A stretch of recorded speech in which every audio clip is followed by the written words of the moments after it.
When a Nabi sallallahu alayhi wa sallam was born, Abu Lahab,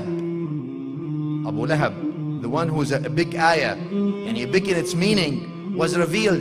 Tabbat yada Abi Lahabin wa tab. Abu Lahab, when the Prophet sallallahu alayhi wa sallam was born, his slave Thuwayba is her name.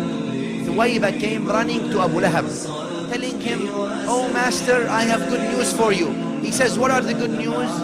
She told him that your brother Abdullah's wife just delivered a baby boy and your father called him Muhammad. Abu Lahab was so happy to hear that his brother's wife delivered a baby. He looked at his slave Thuwayba and told her, "Go, you are free."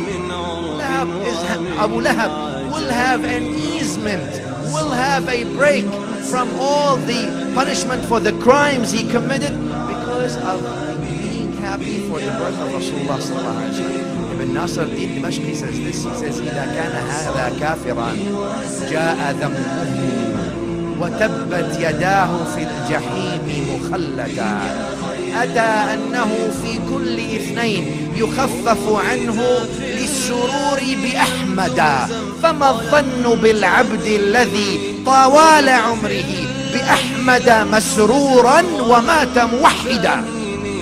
He says, if this is the story about someone who Allah revealed an ayah in him telling us that he will be everlasting in Jahannam, except that every Monday he will have a break simply for being happy for the birth of Rasulullah sallallahu alaihi wasallam. He said, then how about the poor slave? He's talking about himself. He says, how about the poor slave that was always happy for the birth of Rasulullah and died on Tawheed?